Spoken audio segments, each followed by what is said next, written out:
Hello friend, स्वागत है आपका YouTube channel ISA study point में। ये चैनल क्लास 10th और क्लास 12th की बोर्ड परीक्षा के लिए बहुत ही महत्वपूर्ण चैनल है। इस चैनल पर आपको क्लास 10th और क्लास 12th की बोर्ड परीक्षा की सभी विषय की तैयारी बोर्ड एग्जाम से पहले करा दी जाएगी।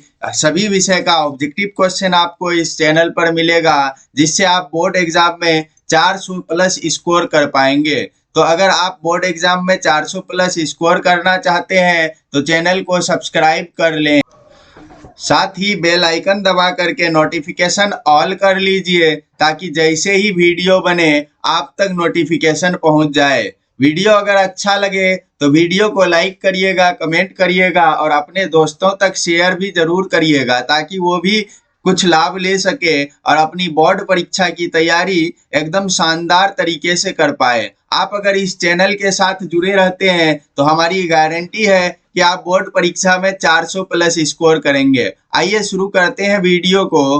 पहला क्वेश्चन है, दो धन पूर्णांक a तथा b के लिए यदि a बराबर BQ प्लस R, तो इनमें से कौन सा संबंध सही है? ऑप्शन ए कह रहा है 0 less than R less than B, option b 1 less than R less than B, option c 0 less than R less than equals to B, और option d 0 less than equals to R less than B। तो जैसा कि आप देख रहे हैं यहाँ पर a बराबर BQ प्लस R है, तो ये यूक्लिड विभाजन प्रमेयिका हुआ करता है। यूक्लिड विभाजन प्रमेयिका कहता है किसी भी दो धन पूर्णांक a और b के लिए a बराबर क्या होता है? BQ प्लस R हुआ करता है, जहां R के लिए शर्त हुआ करता है R का मान 0 से बड़ा या उसके बराबर और B के मान से छोटा हुआ करता है। यानी ऑप्शन नंबर डी इसका बिल्कुल सही जवाब हो जाएगा। नेक्स्ट क्वेश्चन देखेंगे, क्वेश्चन नंबर 2, परिमेय संख्याओं और अपरिमेय संख्याओं के समूह को क्या कहते हैं? तो कह रहा है कि परिमेय संख्या भी है और अपरिमेय संख्या भी है। जैसे कहने का मतलब हुआ 2 भी है, 4/3 भी है और √2 भी है। जब भी कहीं इस तरह से होता है कि परिमेय संख्या भी दिखे और अपरिमेय संख्या भी दिखे, तो वास्तविक संख्या का परिभाषा हुआ करता है कि परिमेय संख्या तथा अपरिमेय संख्या के पूर्ण समूह को वास्तविक संख्या कहते हैं। तो यहाँ पर क्वेश्चन में है परिमेय और अपरिमेय संख्याओं के समूह को क्या कहते हैं? तो जवाब होगा वास्तविक संख्या। ऑप्शन नंबर ए बिल्कुल सही जवाब हो जाएगा। नेक्स्ट क्वेश्चन देखेंगे, क्वेश्चन नंबर 3, क्या पूर्णांक संख्याओं को संख्या रेखा पर व्यक्त किया जा सकता है?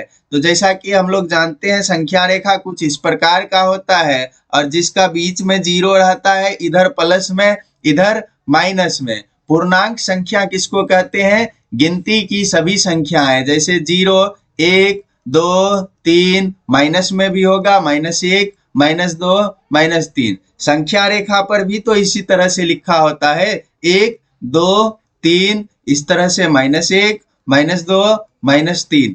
लेकिन यहाँ 0 से 1 के बीच में पॉइंट वाला भी सभी संख्या रहती है।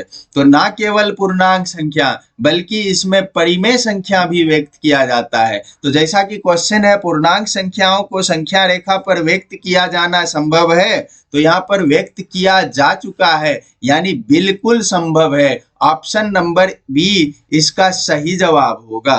नेक्स्ट क्वेश्चन देखेंगे, क्वेश्चन नंबर 4, प्राकृतिक संख्याओं के संग्रह में शून्य समेत ऋण संख्याओं को शामिल किया जाए तो यह कैसी संख्या होगी? ऑप्शन ए कह रहा है प्राकृत संख्या, ऑप्शन बी अभाज्य संख्या, ऑप्शन सी पूर्णांक संख्या और ऑप्शन डी इनमें से कोई नहीं।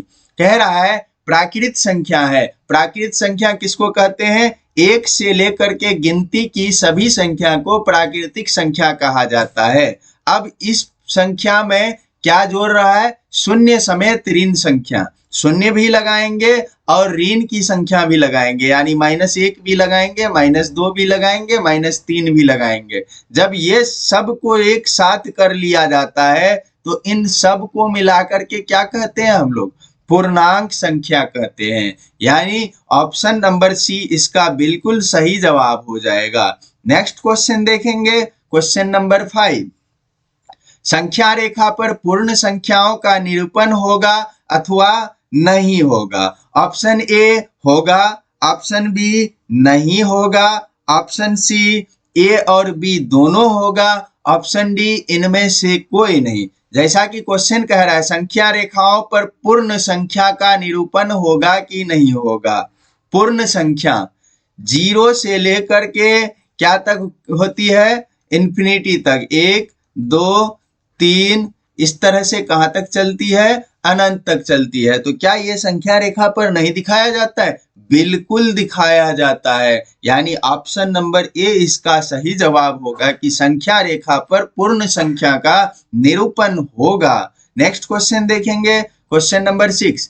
सभी प्राकृतिक संख्याओं के संग्रह शून्य समेत को क्या कहते हैं? प्राकृत संख्या है जिसका संग्रह कहां से शुरू करना है, शून्य से लेकर के आगे चलते रहना है। प्राकृत संख्या क्या होती है, 1 2 3 यहां से लेकर के कहां तक, अनंत तक जितनी सारी गिनती की संख्या होगी वो सब प्राकृत संख्या कहलाती है। अब इसके साथ क्या जोड़ दिया जा रहा है, शून्य जोड़ दिया जा रहा है। तो जब कोई भी प्राकृत संख्या में शून्य जोड़ दिया जाता है यानी शून्य से प्रारंभ होने लगती है तो वो तुरंत प्राकृत से बदल करके किस में चली आती है, पूर्ण संख्या में।